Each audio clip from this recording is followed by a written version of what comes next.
Hi friends, welcome to Deepika reviews. ఈ video మీకు నచ్చినట్లయితే వీడియోని లైక్ చేసి షేర్ చేసి సబ్స్క్రైబ్ చేసుకోవడం మర్చిపోకండి. అన్నయ్య, రేపు అమ్మ నువ్వు వచ్చి వదినతో మాట్లాడి వదినను తీసుకెళ్ళండి అని చెప్పి తులసి హరీష్కి చెప్తూ ఉంటుంది. సరే తులసి అని చెప్పి హరీష్ చెప్తూ ఉంటాడు.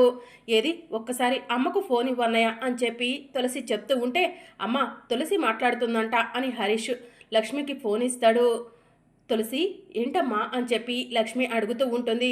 రేపు అన్నయ్యతో పాటు నువ్వు కూడా ఇక్కడికి రామ్మా, ఎలాగైనా సరే వదిన్ను ఒప్పించి తిరిగి ఇంటికి తీసుకెళ్ళండి అమ్మా అని చెప్పి తులసి చెప్తూ ఉంటుంది. సరే తులసి అని చెప్పి లక్ష్మి చెప్తూ ఉంటుంది. అమ్మ తులసి, నీకు అక్కడ ఎలా ఉంది? అందరూ నీతో బాగానే ఉంటున్నారా అని చెప్పి లక్ష్మి అడుగుతూ ఉంటుంది. ఎవరికి ఇష్టం లేకుండా నా మెడలో తాళి పడింది కదమ్మా, అంతా సర్దుకోవడానికి కాస్త సమయం పడుతుంది అని తులసి చెప్తూ ఉంటుంది. ఎవరు ఏమన్నా కూడా నువ్వు ఎదురు సమాధానం చెప్పకమ్మా అని చెప్పి లక్ష్మి చెప్తూ ఉంటుంది. సరే అమ్మా అని తులసి చెప్తూ ఉంటుంది. ఖుషి ఎలా ఉంది అని లక్ష్మి అడుగుతూ ఉంటే, బాగానే ఉందమ్మా అని చెప్పి తులసి చెప్తూ ఉంటుంది. సరే అమ్మా తులసి, రేపు ఉదయం వస్తాము అని చెప్పి లక్ష్మి చెప్తూ ఉంటే, సరే అమ్మా అని చెప్పి తులసి చెప్తూ ఫోన్ కట్ చేస్తుంది. ఇక అక్కడే ఉన్న సీనయ్య లక్ష్మి తులసి అక్కడ ఎలా ఉందంట అని చెప్పి అడుగుతూ ఉంటాడు. బాగానే ఉందంటండి. కీర్తి హరీష్ విషయంలో బాగా బాధపడుతుందంట, అందుకని చెప్పి రేపు ఉదయం మనల్ని అక్కడికి వచ్చి కీర్తితో మాట్లాడి కీర్తిని తిరిగి తీసుకొచ్చుకోమని చెప్తుందండి అని చెప్పి లక్ష్మి చెప్తూ ఉంటుంది. సరే లక్ష్మి, అలాగే వెళ్దాం. తులసికి మనం ఎలాగూ సారె పెడదాం అనుకుంటున్నాం కదా, సారెని తీసుకొని ఆ ఇంటికి వెళ్ళి సారె ఇచ్చేసి మన ఇంటి కోడల్ని తిరిగి తీసుకొచ్చుకుందాం అని సేనయ్య చెప్తూ ఉంటే, సరే అని చెప్పి లక్ష్మి చెప్తూ ఉంటుంది. హరీష్, నువ్వు అక్కడ ఎవరు ఏమన్నా కూడా తొందరపడి మాట తోలొద్దు. మన ఇంటి కోడల్ని మనం పంపించటం మనదే తప్పురా అని చెప్పి లక్ష్మి చెప్తూ ఉంటుంది. సరే అమ్మా, మీరు ఎలా చెప్తే అలానే అని చెప్పి హరీష్ చెప్తూ ఉంటాడు. లక్ష్మి, సారె పెట్టడానికి ఏమేం కావాలో లిస్టు రాసివ్వు, వెళ్ళి తీసుకొస్తాను అని సేనయ్య చెప్తూ ఉంటే, వాణి పద లిస్టు రాద్దాం అని చెప్పి లక్ష్మి వాణి ఇద్దరు కలిసి రూమ్లోకి వెళ్ళిపోతారు. ఇక మరోవైపు ఖుషి పాప తులసి దగ్గరకు వెళ్ళి, తులసి అమ్మ ఆకలేస్తుంది అని చెప్పి చెప్తూ ఉంటుంది. పద ఖుషి, అన్నం పెడతాను అని చెప్పి తులసి అంటుంది. ఇక తులసి ఖుషి ఇద్దరు కలిసి డైనింగ్ టేబుల్ దగ్గరకు వస్తారు. కూర్చో ఖుషి, అన్నం పెడతాను అని తులసి చెప్తూ ఉంటే ఖుషి పాప డైనింగ్ టేబుల్ మీద కూర్చుంటుంది. అప్పుడు సిద్ధు వాళ్ళ నానమ్మ తులసిని ఖుషిని చూసి, ఏయ్ అక్కడేం చేస్తున్నారు మీరు అని చెప్పి అడుగుతూ ఉంటుంది. పాపకు ఆకలేస్తుందంట, అన్నం పెడుతున్నాను అని చెప్పి తులసి చెప్తూ ఉంటుంది. అన్నం లేదు సున్నం లేదు, ఇక్కడి నుంచి పోండి అని చెప్పి సిద్ధు వాళ్ళ నానమ్మ అనటంతో, అది కాదండి, చిన్నపిల్ల 2 మొతుకులు తింటుంది అని చెప్పి తులసి చెప్తూ ఉంటుంది. చిన్నపిల్ల లేదు, పెద్ద పిల్ల లేదు, వదిలేస్తే నెత్తికెక్కేలా ఉన్నారు, ఇల్లంతా తిరిగేలా ఉన్నారు, పోండి ఇక్కడి నుంచి అని చెప్పి ఆ పెద్దావిడ తిట్టడంతో ఖుషి రామ్మ వెళ్దాం అని చెప్పి తులసి ఖుషి పాపను తీసుకుని వెళ్తుంది. ఇక మరోవైపు బసవరాజు కుటుంబ సభ్యులంతా కలిసి కూర్చొని భోజనం చేస్తూ ఉంటారు. ఇక అప్పుడే సిద్ధు ఇంట్లోకి వస్తాడు. రారా సిద్ధు, భోజనం చేద్దు అని చెప్పి విశాలాక్షి పిలుస్తూ ఉంటుంది. వాష్రూమ్కి వెళ్ళొస్తానమ్మా అని చెప్పి సిద్ధు చెప్తూ ఉంటాడు. ఇక సిద్ధు రూమ్లోకి వెళ్ళేసరికి ఖుషి పాప డల్గా పడుకొని ఉంటుంది. సిద్ధు ఖుషిని చూసి, ఖుషి ఏమైంది, ఎందుకు డల్గా పడుకున్నావు అని చెప్పి సిద్ధు అడుగుతూ ఉంటాడు. ఆకలిగా ఉంది ఫ్రెండ్ అని చెప్పి ఖుషి చెప్తూ ఉంటుంది. అదేంటి, నువ్వు ఇంకా భోజనం చేయలేదా అని సిద్ధు అడుగుతూ ఉంటాడు. భోజనం చేద్దామని వెళ్తే బామ్మ భోజనం చేయడానికి వీల్లేదంది ఫ్రెండ్, అందుకే వచ్చేసాము అని చెప్పి ఖుషి చెప్తూ ఉంటుంది. ఇప్పుడు మీకు తోడు నేనున్నాను, మిమ్మల్ని ఎవరు ఏమనరు, రండి భోజనం చేద్దాం అని సిద్ధు అంటాడు. ఏం అవసరం లేదు అని చెప్పి తులసి చెప్తుంది. సరే ఒక 2 మినిట్స్ ఆగండి, బయట నుంచి ఫుడ్ ఆర్డర్ చేస్తాను అని చెప్పి సిద్ధు ఫుడ్ ఆర్డర్ చేస్తాడు. ఇంకా బసవరాజు వాళ్ళు భోజనం చేస్తూ ఉంటే ఒక అతను వచ్చి, ఫుడ్ డెలివరీ సార్ అని చెప్పి పిలుస్తూ ఉంటే, ఫుడ్ డెలివరీనా, ఎవరు ఆర్డర్ ఇచ్చి ఉంటారు, కీర్తి నువ్వేమైనా ఇచ్చావా అని బసవరాజు అడుగుతూ ఉంటాడు. నేను ఇవ్వలేదు డాడీ అని చెప్పి కీర్తి చెప్తూ ఉంటుంది. ఇక అప్పుడే సిద్ధు వచ్చి ఫుడ్ పార్సిల్ తీసుకుంటూ ఉంటే, ఒరే సిద్ధు ఏంట్రా ఫుడ్ బయట నుంచి ఆర్డర్ పెట్టడం ఏంటి, ఇంట్లో వంట చేశాను కదా అని విశాలాక్షి అంటూ ఉంటుంది. నువ్వు వెళ్ళు అని చెప్పి డెలివరీ బాయ్ని సిద్ధు పంపించి, నా భార్యకు అన్నం పెట్టినప్పుడు నేను మాత్రం ఈ ఇంట్లో అన్నం ఎలా తింటాను, నేను కూడా తిన్ను అని చెప్పి సిద్ధు చెప్తూ ఉంటాడు. అది కాదు సిద్ధు అని విశాలాక్షి పిలుస్తూ ఉంటే విశాలాక్షి మాటను వినిపించుకోకుండా సిద్ధు రూమ్లోకి వెళ్తాడు. ఖుషి ఫుడ్ వచ్చింది రామ్మ తినిపిస్తాను అని చెప్పి సిద్ధు ఖుషికి నోట్లో పెడుతూ ఉంటాడు. ఇక తులసి సిద్ధుని చూసి ఖుషిని చూసి సంతోషపడుతూ ఉంటే, తులసి నువ్వు కూడా వచ్చినప్పటి నుంచి ఏం తిన్నావో ఏంటో రా తులసి తినిపిస్తాను అని చెప్పి సిద్ధు చెప్తూ ఉంటాడు. నాకు ఆకలిగా లేదు అని చెప్పి తులసి చెప్తూ ఉంటుంది. ప్లీజ్ తులసి అమ్మ, ఫ్రెండ్ తినిపిస్తా అంటున్నాడు కదా తిను అని చెప్పి ఖుషి చెప్తూ ఉంటే, ఖుషి అరవకుండా నువ్వు భోజనం చెయ్యి, త్వరగా పడుకుందాం అని చెప్పి తులసి చెప్తూ ఉంటుంది. తులసి రా తులసి, పస్తులు ఉండటం కరెక్ట్ కాదు, వచ్చినప్పటి నుంచి ఏం తిన్నావో ఏంటో రా తులసి అన్నం తిందు అని చెప్పి సిద్ధు చెప్తూ ఉంటాడు. నాకు ఆకలిగా లేదని చెప్పాను కదా అని చెప్పి తులసి అంటుంది. తులసి నువ్వు తింటేనే నేను తింటాను, లేకపోతే నేను కూడా తిన్ను అని సిద్ధు చెప్తూ ఉంటాడు.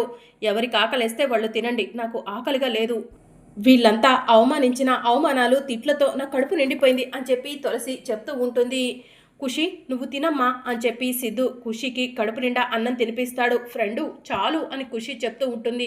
ఇంకొంచెం తినమ్మా అని సిద్ధు చెప్తూ ఉంటే, చాలు ఫ్రెండు, పొట్ట నిండిపోయింది, ఇంకా ఎక్కువ తింటే పొట్ట పగిలిపోతుంది అని ఖుషి చెప్తూ ఉంటే, సరేమ్మా అని చెప్పి సిద్ధు ఖుషికి మూతి కడిగి మంచినీళ్ళు కూడా తాపిస్తూ ఉంటాడు.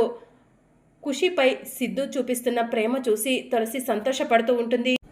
తులసి అమ్మ కొంచెం తినొచ్చు కదా, ఫ్రెండ్ కూడా తింటాడు, నువ్వు తినకపోతే ఫ్రెండ్ కూడా తినట్లేదు అని చెప్పి ఖుషి చెప్తూ ఉంటుంది.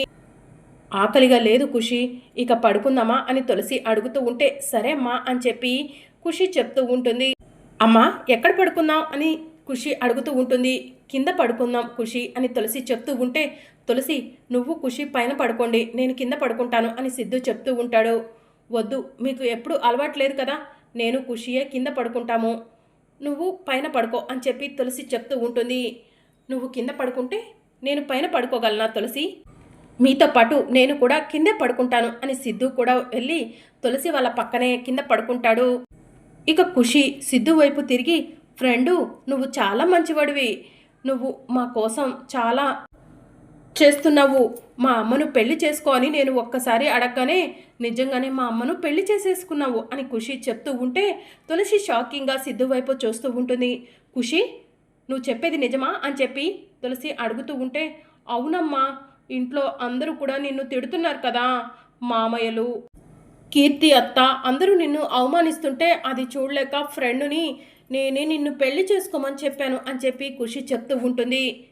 ఈ మధ్య నీకు పెద్దవాళ్ళ పెత్తనాలు ఎక్కువైపోయాయి ఖుషి అని చెప్పి తులసి చెప్తూ ఉంటుంది. తులసి అమ్మ నేను తప్పు చేస్తే సారీ అని చెప్పి ఖుషి చెప్తూ ఉంటుంది. ఇంకెప్పుడు కూడా అలా మాట్లాడకూడదు ఖుషి, అవి చిన్నపిల్లలు మాట్లాడే మాటలు కాదు అని తులసి చెప్తూ ఉంటే, సరే అమ్మా, ఈ రోజు నుంచి నువ్వు ఎలా చెప్తే అలానే వింటాను అని చెప్పి ఖుషి చెప్తూ ఉంటుంది. కాసేపటి తర్వాత ఖుషి, అమ్మ గొంతు నొప్పిగా ఉంది, కొంచెం హాట్ వాటర్ తీసుకొస్తావా అని చెప్పి అడుగుతూ ఉంటుంది. ఈ టైంలోనా అని తులసి అంటూ ఉంటే, పర్వాలేదు తులసి, కిచెన్లోకి వెళ్ళి హాట్ వాటర్ తీసుకొనిరా, ఖుషికి నేను తోడుగా ఉంటాను అని సిద్ధు చెప్తూ ఉంటే తులసి మెల్లగా కిచెన్లోకి వెళ్తుంది. ఫ్రెండు అమ్మ నీ పైన కోపంగా ఉంది కదా, అమ్మ కోపం పోవాలంటే నేను ఒక ప్లాన్ చెప్పనా అని చెప్పి ఖుషి అంటూ ఉంటుంది. ఏంటి ఖుషి అది అని చెప్పి సిద్ధు అడుగుతూ ఉంటాడు. ఇప్పుడు అమ్మ ఒక్కటే కిచెన్లో ఉంది కదా, వెనుక నుంచి వెళ్ళి అమ్మను ఆట పట్టించు, అమ్మ అప్పుడు నీతో మంచిగా ఉంటుంది ఫ్రెండు, మీరిద్దరూ సంతోషంగా ఉంటేనే నేను సంతోషంగా ఉంటాను అని ఖుషి చెప్తూ ఉంటుంది. వద్దులే ఖుషి, తులసి కోపం వస్తుంది అని సిద్ధు చెప్తూ ఉంటాడు.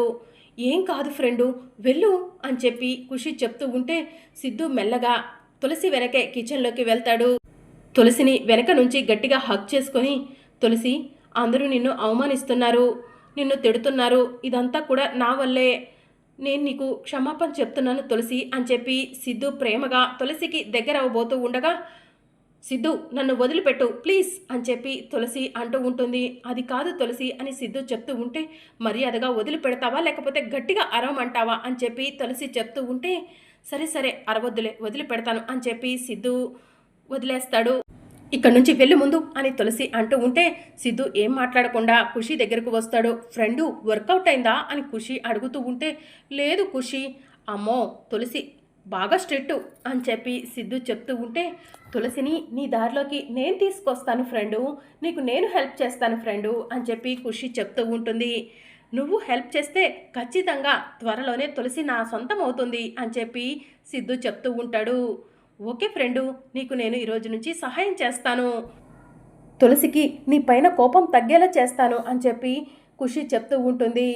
సరే ఖుషి అని చెప్పి సిద్ధు చెప్తూ ఉంటాడు.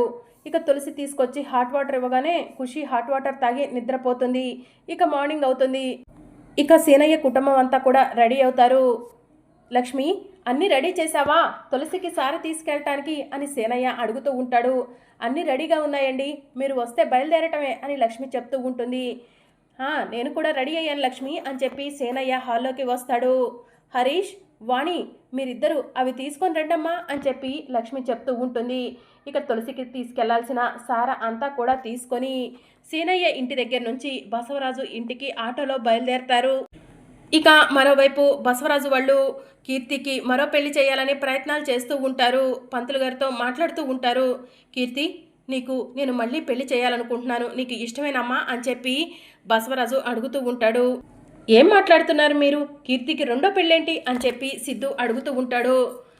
ఆ హరీష్ గడు మన కీర్తిని ఇంట్లో నుంచి బయటకు గెంటేస్తే ఆ హరీష్ని తలుచుకుంటూ రెండో పెళ్లి చేసుకోకుండా అలానే కూర్చోమంటావా సిద్ధు అని విశాలాక్షి అడుగుతూ ఉంటుంది. విడాకులు అవ్వకుండా రెండో పెళ్లి చేసుకోవడం కుదరదు, ఆ విషయం మీకు తెలుసా అని సిద్ధు అడుగుతూ ఉంటాడు. అయితే ఇప్పుడే ఆ హరీష్కి విడాకులు నోటీస్ పంపిద్దాం. అమ్మ కీర్తి, విడాకులు నోటీస్ తెప్పిస్తాను, సంతకాలు పెట్టు అని చెప్పి బసవరాజు ఫోన్ తీసుకొని లాయర్కి ఫోన్ చేస్తూ ఉంటాడు. ఇక అప్పుడే సీనయ్య కుటుంబం అంతా కలిసి బసవరాజు ఇంటికి వస్తారు. లోపలికి రాబోతూ ఉండగా ఆగండి అని చెప్పి బసవరాజు గట్టిగా అరుస్తాడు. ఎందుకొచ్చారు అని చెప్పి బసవరాజు బయటికి వెళ్ళి సీనయ్య కుటుంబాన్ని అడుగుతూ ఉంటాడు. తులసికి సారె తీసుకొని వచ్చాము అని చెప్పి లక్ష్మి చెప్తూ ఉంటుంది. అసలు మీ అమ్మాయి మా ఇంటి కోడలే కాదు, మా అబ్బాయికి భార్య కాదంటుంటే సారె తీసుకురావటం ఏంటి అని చెప్పి బసవరాజు విశాలాక్షి అడుగుతూ ఉంటారు. అలా మాట్లాడకండి వదిన గారు అని చెప్పి లక్ష్మి అంటుంది. ఎలా మాట్లాడాలి, మా అమ్మాయిని మీ ఇంటి నుంచి బయటకు గెంటేసి మీ అమ్మాయిని దర్జాగా మా ఇంటి కోడల్ని చేశారు, ఎక్కడి న్యాయం ఇది అని విశాలాక్షి అడుగుతూ ఉంటుంది. కీర్తిని కూడా తీసుకెళ్లటం కోసమే వచ్చాం వదిన గారు అని చెప్పి లక్ష్మి చెప్తూ ఉంటుంది. మా అమ్మాయిని మీతో పాటు పంపించము, ఇప్పుడే హరీష్కి విడాకుల నోటీస్ పంపించాలని నిర్ణయించుకున్నాము. వీళ్ళిద్దరికి విడాకులు అయిపోతే మా కీర్తికి మరో పెళ్లి చేస్తాను అని బసవరాజు చెప్తూ ఉంటాడు. అయ్యో, ప్రేమించి పెళ్లి చేసుకున్న వాళ్ళిద్దరిని విడదీయటం కరెక్ట్ కాదు బావగారు అని చెప్పి సేనయ్య చెప్తూ ఉంటాడు. కరెక్టు తప్పులు మీరు చెప్తే తెలుసుకునే పరిస్థితిలో మేం లేము అని చెప్పి బసవరాజు చెప్తూ ఉంటాడు.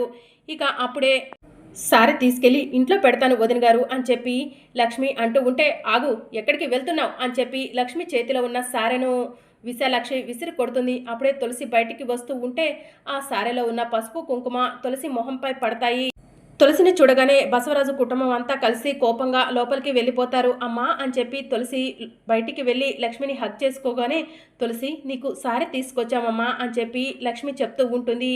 మరి అప్కమింగ్ ఎపిసోడ్లో ఏం జరగనుందో తెలుసుకోవాలనుకుంటున్నారా? అయితే ఛానల్ను సబ్స్క్రైబ్ చేసుకోండి.